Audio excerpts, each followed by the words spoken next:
and today we'll be talking about managing uncertainty during change. My name is Rick Lepsinger, and I'll be your host and presenter for today's session. So welcome, everyone. A couple of years ago, we did an extensive study to try to understand why some organizations are more effective than others when it comes to executing strategy, translating strategy into business results, and just in general getting things done. One of the key factors that we found and one of the key differentiators was this ability to manage change. However, despite the importance of change, over 70% of change initiatives fail. And this statistic is probably not new to you. You've probably seen this statistic, and it's quite familiar. And one of the reasons why it's quite familiar is that it has not changed in almost 20 years, since around 1995 when they first kind of took a look to see the extent to which change is successful. This statistic about only 30% being effective has not changed in 20 years. Now, despite the fact that we have invested as individuals, as organizations, and with the recognition of how important change is, despite the fact that we've tried to put change processes in place, we've tried to change and develop leader skills in managing change, leaders still tend to get poor grades in this area. In a study that we did, talking to 655 people, only 46% believe that their companies have a good track record at either introducing or managing change in general. And among those people, 43% lack confidence that the current organizational changes will be implemented effectively. So this is actually quite an indictment on this whole notion of being able to manage change. And I think one of the reasons for that is that we're approaching it from a slightly different angle, or maybe even the wrong angle. So we wanted to understand a little bit better about what does it take to effectively manage change. And we conducted our own study trying to answer three key questions. What does it take to introduce and manage change effectively? What are top companies doing? Or what differentiates the top companies from those that are less effective? And specifically, what behaviors, what actions can leaders take to reduce resistance and to reduce uncertainty? Now, when we went into this, we went in with the assumptions that really mirror the conventional wisdom, is that it's the need to deal with resistance, that people are just not comfortable with change. And it usually kind of comes in three forms. There's the entrenched workforce that doesn't recognize the need for change. Their employees generally fear change and prefer the status quo, or that change is happening too quickly.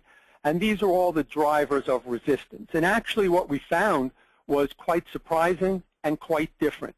What we found is that 85% of people believe that organizations must continue to change in order to stay competitive in their respective industries. 75% of the people in our study are comfortable with change. 83% believe that you can overcome your fears about change and get excited about change. And 41% believe that the pace of change in their organization is either just right, and 36 believe that the pace is too slow.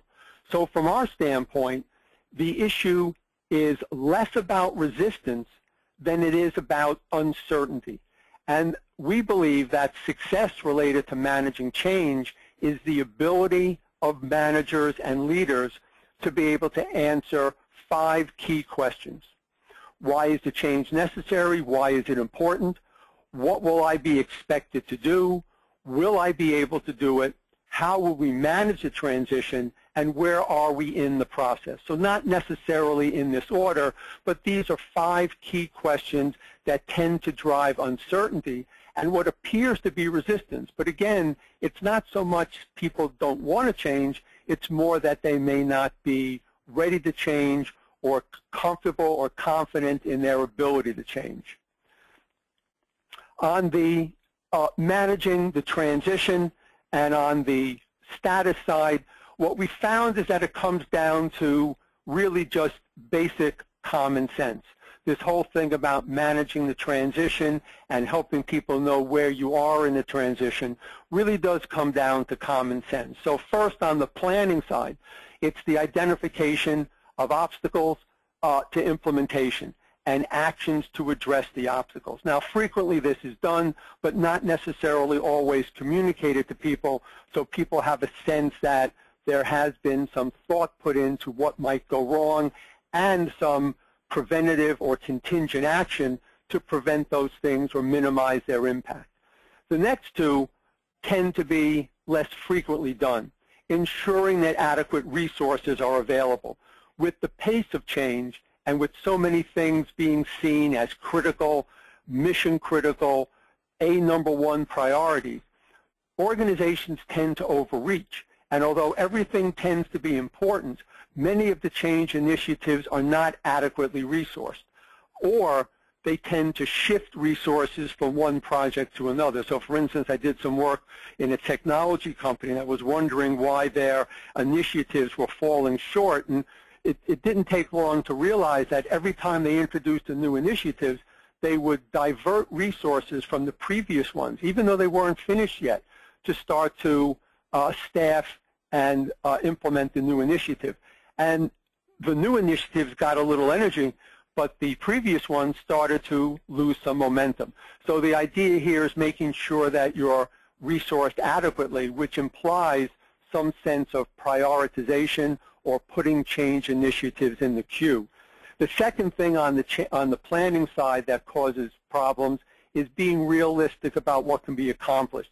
Frequently, in an attempt to get people excited, enthusiastic, or to minimize their concern, we either make unrealistic promises or we shorten the time frame, when in fact, if we're clear about what we can really get done in a reasonable amount of time, it really does lay a much more solid foundation for people's confidence and clarity about what they can do and what will be done. On the second side, on the other side, has to do with more around implementation. And here it's about providing frequent updates and honest information. Now again, this is something that conventional wisdom, we all know we should be doing it. Managers hesitate, however, when they feel they don't have something to say. The other piece that tends to be missing is the second component, where you provide employees with an opportunity to express their opinion. And even to do this on the planning side, to work with employees so they can anticipate some potential problems, talk about how to overcome those problems, both increases their confidence in the plan and may even increase the quality of the plan. But during implementation, giving people an opportunity to talk about how they feel about it, where they are with it, and what they're noticing in terms of unanticipated obstacles or issues related to implementation. The last on the implementation side has to do with aligning the performance management system. This really is the greatest tool that managers have for supporting and implementing change. If you expect a change in behavior, it's helpful to both communicate that and to reinforce it and to provide some recognition and consequences for the use of the behavior or the lack of the behavior. And it's the performance management system that becomes your best tool for making that happen. And frequently around change, we don't align the content, either the goals, the objectives, and the behavior to support the change initiative, or even related to being able to work effectively in a changing situation. The other area around uncertainty is the what will I be expected to do? What are you asking me to do exactly? Now, most organizations do a great job of focusing on goals. What's the end game? What's the goal? What's the deliverable? And what tends to be missing is to translate goals into behavior, to focus on how you want people to do it, not just the what you want them to do or the outcome. If you can't name the behavior, if you can't be specific about what it is you want people to do, you're less likely to get the intended result. If you focus people on the goal, which is important and needs to be done, then there's any number of ways that that might happen. To be clear about the specific behavior change you want increases the likelihood that people will be more clear, comfortable, and you're taking out some of the uncertainty about what exactly you want them to start doing or you want them to stop doing. Here are two examples of goals, to kind of illustrate the point. Focus on higher margin products or improve collaboration with our strategic partner. Critical for helping people get a general sense of where we want to go and what the outcome might be, but it's less clear about what it is you really want people to do or how you want them to do it. So here are some examples of what the behavior might look like. Make 20 sales calls per month looking for needs related to higher margin products, or setting up weekly conference calls to check on progress with our strategic partnership plan.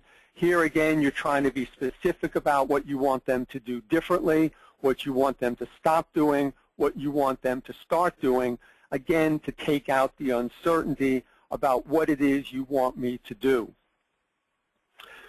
The next areas have to do with the why are we doing this, is it important, and will I be able to do it?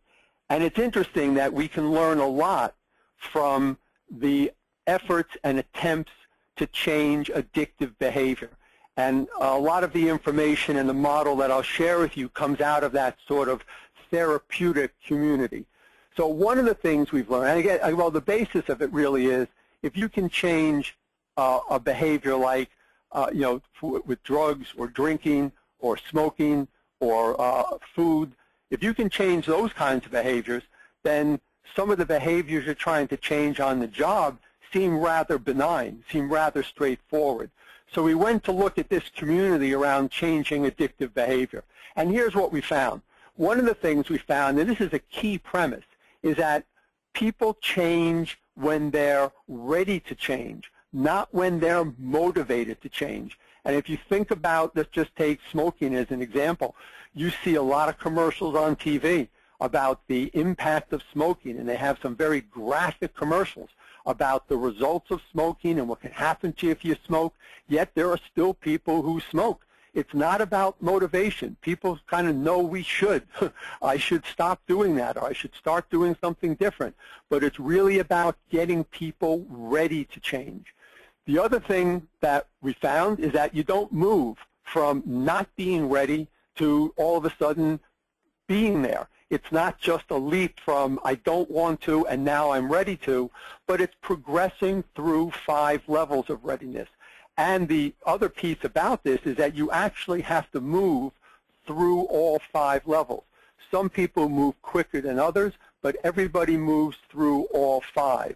And there are specific strategies that can be used to facilitate the movement of one level of readiness to the next, but they need to be used at the right time. If you use a strategy too early, it's not going to have the effect that you're looking for. And the last is that, for better or worse, change is not a linear process. People tend to recycle. So even though the model I'll show you is sort of a stair-step model, it's really more like a spiral, where sometimes it's 2 steps forward, 1 step back. But it's being able to recognize where people are in the process and help move them to the next stage overall. So here's what the stages of readiness look like, and we'll talk about some of the tools. But a lot of this is about helping people understand why, helping them understand the importance, and helping increase their confidence that they are ready to move forward. So the first stage is zero intent to change, and this is where people not only don't want to change, they're not even sure they understand if there's a need to change, if they even recognize the reason.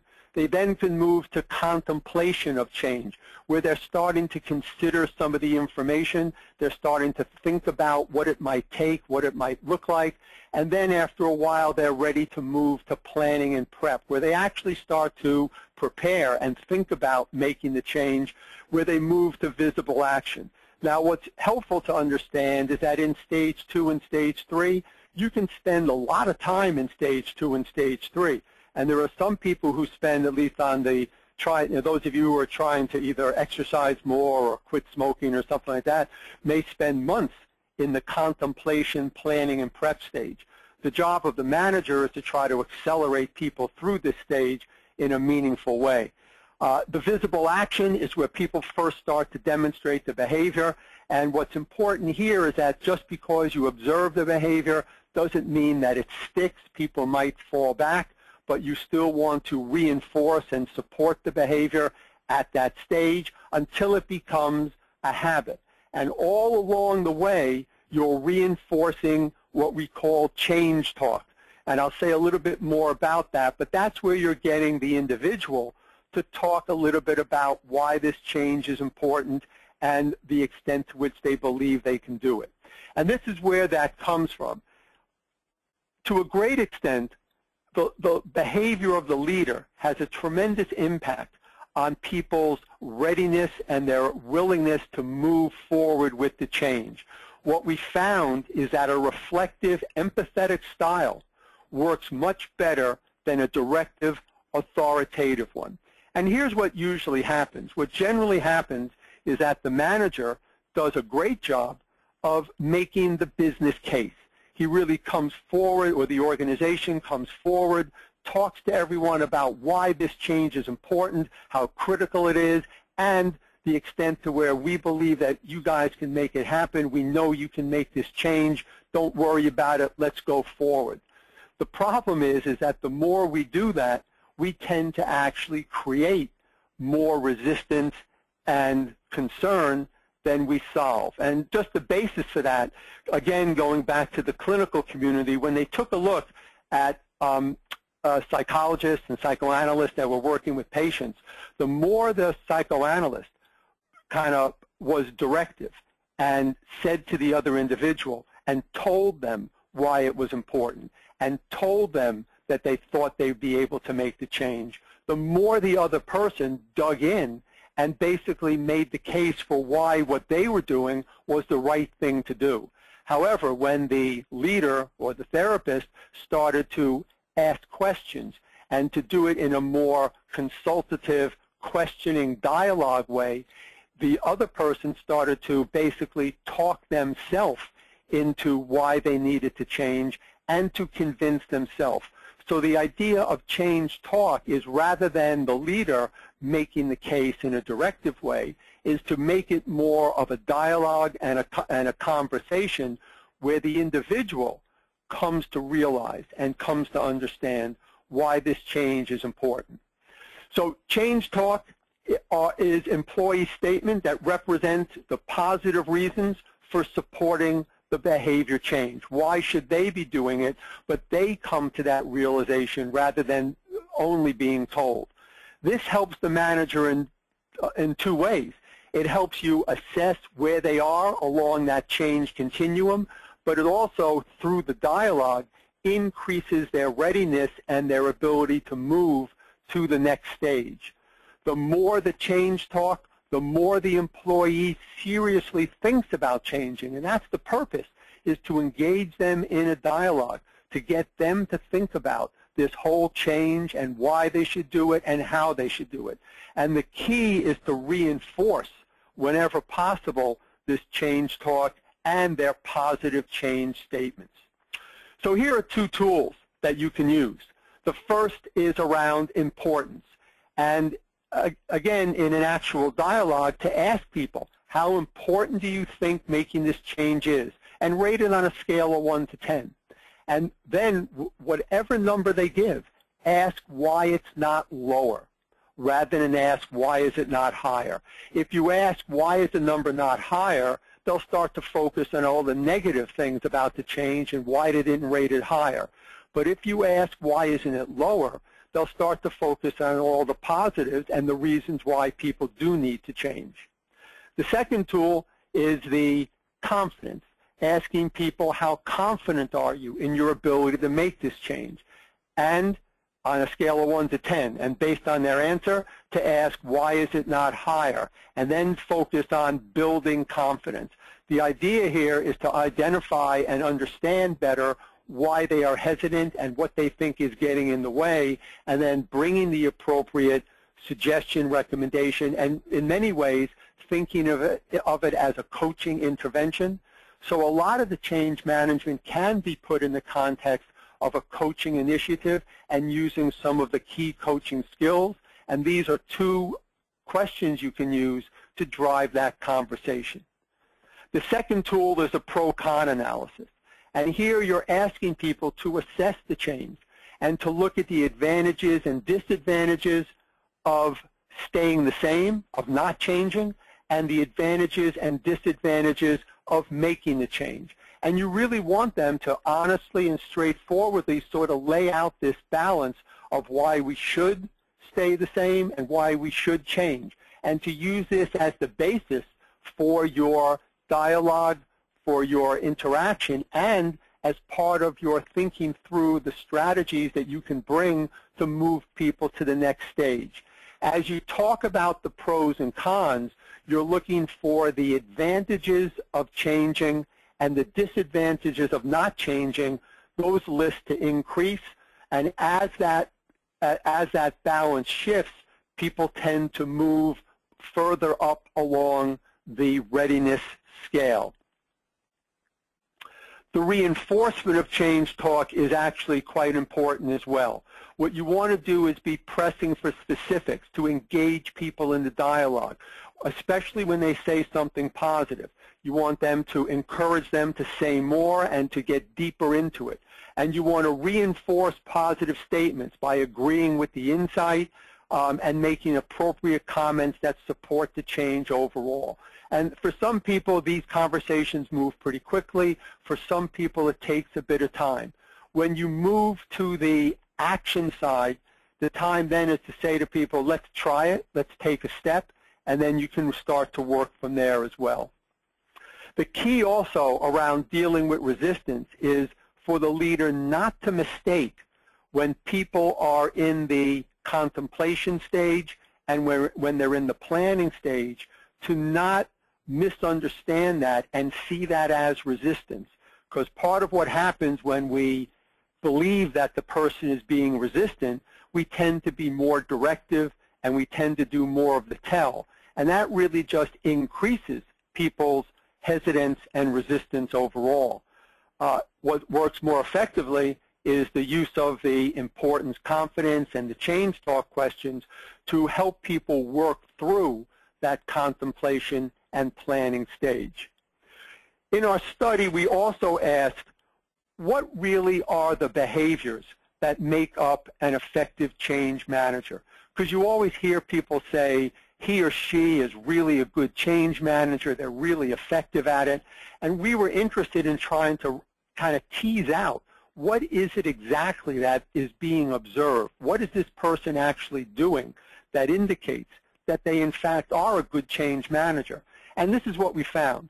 One is that these managers behave in a way that is consistent with the change, that they not only are expecting others to demonstrate the behavior, but they themselves are making the appropriate adjustments to support the change. It's about doing what you say you'll do related to the change, that there's a reliability and a consistency and a high level of trust because people do what they say.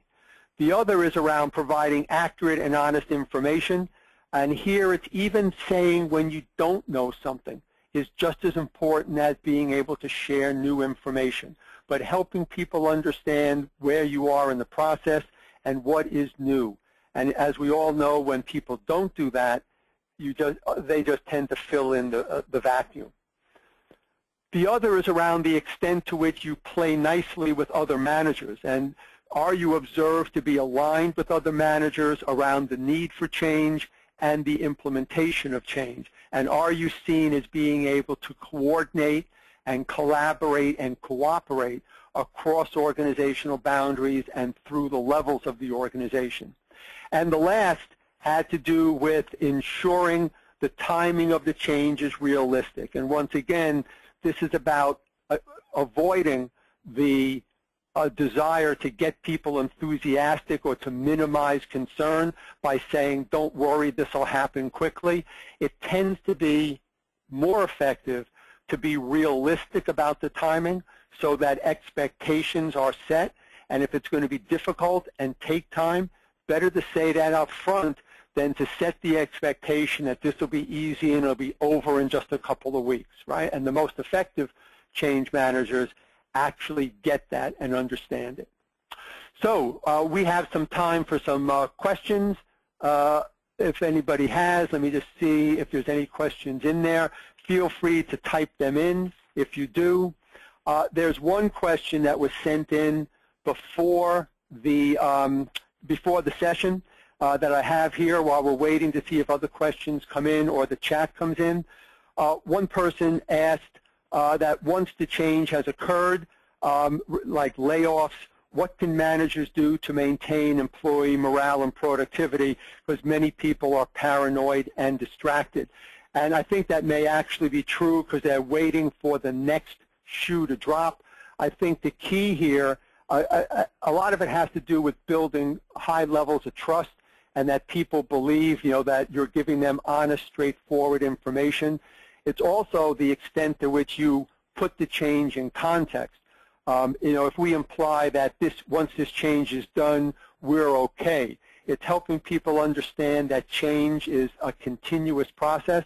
And interesting, I think a lot of people do understand that. I think people do understand that change is continuous, and this thing about freezing and unfreezing and freezing and unfreezing, which is an old model we used to use, really isn't as appropriate anymore.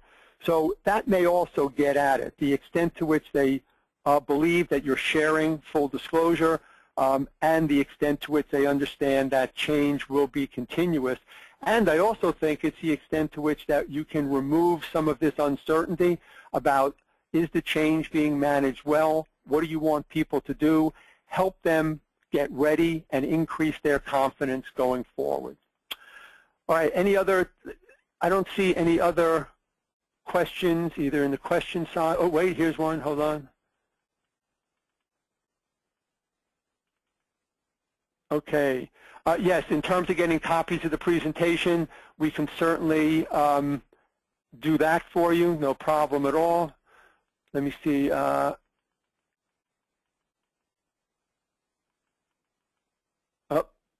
Looks like everybody can see my email. Sorry about that.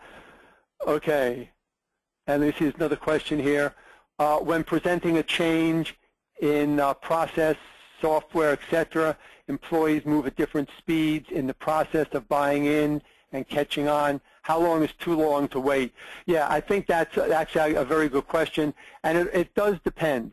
It depends on the nature of the change and how important it is, but I think what's implicit in your question is that you do need to adjust in terms of work with each person at their own pace, so that's one key thing.